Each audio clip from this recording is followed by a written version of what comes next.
నేను భయంకరమైనటువంటి డ్రగ్గిస్ట్, మీకు తెలుసో తెలియదు కానీ నేను భయంకరంగా డ్రగ్స్ వాడేవాడిని. పొద్దున్న నుంచి సాయంత్రం వరకు అదే పని నాకు. భయంకరంగా కొట్లాటల్లో తిరిగేవాడిని కడపలో. ఎంతసేపు కత్తులు, బాంబులు, అవి రివాల్వర్లు, వాడిని కొట్టాలి, వీడిని కొట్టాలి, అక్కడ కొట్టాలి, ఇక్కడ పోవాలి, ఆ మర్డర్ కేసు, ఇది కేసు, ఇది నా బతుకు. ఇట్లే ఉండేవాడిని.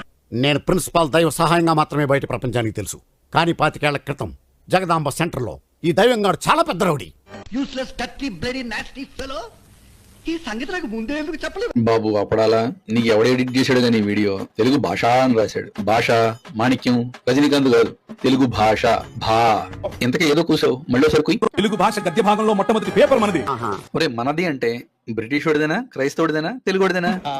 నాకు అర్థం కాదు సార్. నెమ్మదిగా అర్థమవుతాయి కానీ కూర్చోరా. అదేంటో మీరు ఎట్లా చెప్తున్నారు? కృష్ణ పత్రిక అనేదంట కదా మొట్టమొదటి తెలుగు పేపర్ 1902లో ప్రారంభించారంట కృష్ణా డిస్ట్రిక్ట్ అసోసియేషన్ వాళ్ళు. దానికి మెయిన్ బాధ్యత తీసుకున్నది కొండా వెంకటప్పయ్య గారంట. ఇతను బ్రిటిషుడు కాదు నాకు తెలిసినంత వరకు. మరి మనది అన్న వింటారా మొట్టమొదటి పేపర్? తెలుగు భాష గద్య భాగంలో మొట్టమొదటి పుస్తకం మంది. మళ్ళీ అడుగుతున్నా, మనది అంటే బ్రిటిష్ వాడిదేనా, క్రైస్తవుడిదేనా, తెలుగు వాడిదేనా? బుద్ధుందా, బుర్రుందా? ఒరేయ్, నువ్వు చెప్పిన ఈ విషయం కూడా తప్పే. ఇక్కడ చూడు ఏం చెప్తున్నారు. 1880లో మొట్టమొదటి పుస్తకం పబ్లిష్ అయిందంట తెలుగులో. దాని పేరు రాజశేఖర చరిత్రం అంట. రాసింది కందుకూరి వీరేశలింగం గారు. ఈయన క్రైస్తవుడు కాదు, బ్రిటిషోడు కాదు.